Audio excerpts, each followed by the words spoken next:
Bonsoir, bienvenue dans ce bref parcours de l'actualité. En images, le Conseil des ministres tenu ce mercredi a examiné plusieurs dossiers prioritaires de l'action gouvernementale.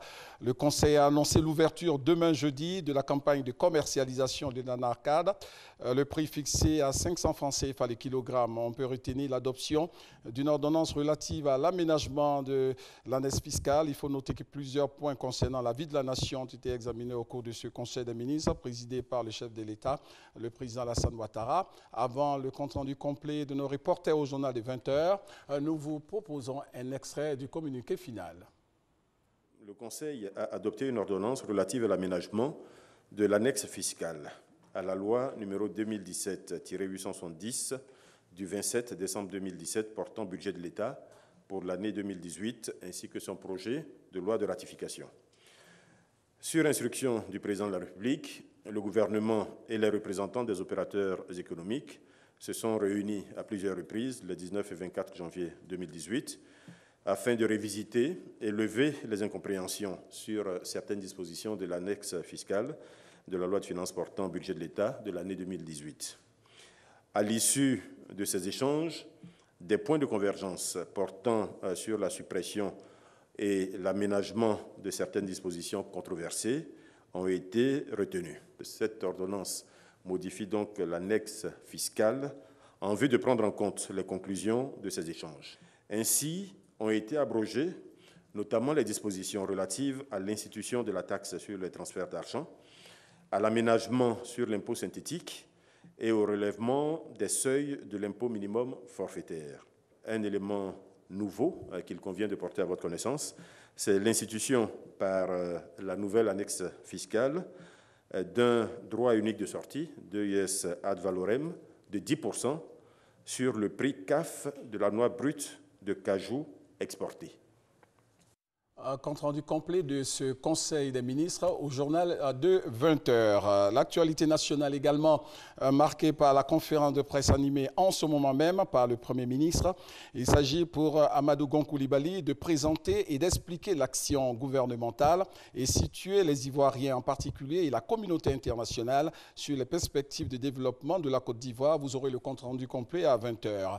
Alexis Ouedraogo est sur place à la primature. Alexis, bonsoir. Faites-nous un premier point de cette conférence animée par le chef du gouvernement, Alexis.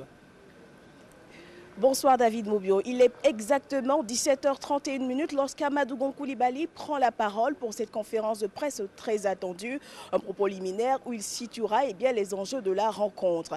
Il s'agit de faire le bilan d'une année pratiquement d'exercice au service des populations, savoir en termes d'opérations et d'actions sur le terrain ce qui a été fait ici en Côte d'Ivoire. Durant son propos liminaire, Amadou Gon Coulibaly a insisté sur la nécessité pour lui de lever les inquiétudes des Ivoiriens avec des réponses claires et balayer toutes les différentes préoccupations. 3 points meubleront ce propos liminaire qui se tient présentement. Il s'agit de l'emploi des jeunes, il s'agit de l'amélioration des conditions de vie, mais aussi de répondre à certaines rumeurs qui ont couru sur des réformes prises telles que l'annexe fiscale et aussi la limitation des âges des véhicules importés, entre autres points. Le propos liminaire, lui, se poursuit pour le moment. Il prendra fin et ouvrira le bal des questions-réponses, des différents échanges avec les journalistes présents. Nous notons, David, qu'il y a eu une mobilisation importante de la presse nationale et internationale autour de cette conférence de presse. Merci Alexis. Compte rendu de cette conférence du Premier ministre à 20h. Autre actualité, ce matin vers 9h, la zone flottante de la Sotra, appelée aussi gare lagunaire du plateau, s'est affaissée dans les eaux de la lagune. Et selon les explications du responsable du réseau des gares Sotra, cet effondrement au début partiel est dû à l'effritement du fer servant de base au sol de l'ouvrage. La Sotra dit avoir pris des dispositions pour la reprise du trafic lagunaire avec la même ligne des bateaux-bus à partir du quai voisin appartenant à une entreprise partenaire. Nous reviendrons sur cette information aussi à la grande édition de 20h. En Afrique du Sud, le président Jacob Zuma n'a pas annoncé finalement sa démission. Appelé à démissionner par son parti, l'ANC, le président sud-africain refuse de partir. Il qualifie d'injuste cette demande de sa formation politique. Affaire donc à suivre. Fin de ce flash. Suivez à présent Info Régionale. C'est l'actualité à l'intérieur du pays et on se retrouve avec beaucoup de plaisir au journal de 20h.